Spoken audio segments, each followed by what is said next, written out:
নতুন শ্বশুরবাড়ি কেমন লাগলো বাবা? অনেক ভালো মা। সত্যি বলতে শাশুড়ি তোমার চেয়েও আমাকে অনেক বেশি যত্ন নিল। তুমি তো মুরগি রাঁধলে 2 টুকরোর বেশি দিতে চাও না, আর শাশুড়ি দেয় আস্ত মুরগি, খেতে বসলে পাশে বসে বাতাস করেন।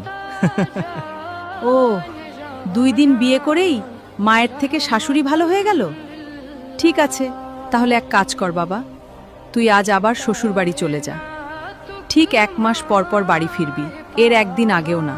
তাহলে তো খুব ভালো হয় মা। ঠিক আছে, তাহলে যাচ্ছি, আর 1 মাস পর আসছি। মা, আপনার আদর যত্ন খুব মিস করছিলাম, তাই আবার চলে এলাম। ওহ আচ্ছা। আরে মা, এত দূর থেকে আসলাম, তা ঘরে যেতে বলবেন না? হ্যাঁ হ্যাঁ, যাও যাও, ঘরে যাও। 3 দিন ধরে কলিজা ভরে খাওয়ালাম, আবার চলে আসলো। কেমন বেয়াক্কেল জামাই, সকালে গেল বিকেলেই আবার হাজির। এত খরচ আর করতে পারবো না। চুপ করো, 2-4 দিন যাক, এমনিতেই পালাবে। নিজের মায়ের কাছে আমি সারা জীবন থাকলেও সে কখনো আমাকে বোঝা মনে করবে না, আর এরা 3 দিনেই বিরক্ত হয়ে গেছে। বাবা, তোমার শ্বশুর তো ঢাকা গেছে, গরুগুলো তো না খেয়ে মাঠে গিয়ে গরুর জন্য একটু ঘাস কেটে আনতে পারবে বাবা? শাশুড়ি মা, আমি যাব গরুর ঘাস আনতে, এটা কোনো কথা? 7 দিন ধরে তো এসে বসেই আছো, একটু ঘাস কেটে আনলে তোমার সাথে গরুগুলোও তো একটু খেতে পারবে। কি রে, 7 দিন যেতে পারলি না, চলে এলি যে? মা, আমাকে মাফ করে দাও। পৃথিবীতে মায়ের মতো আপন আর কেউ হতে পারে না।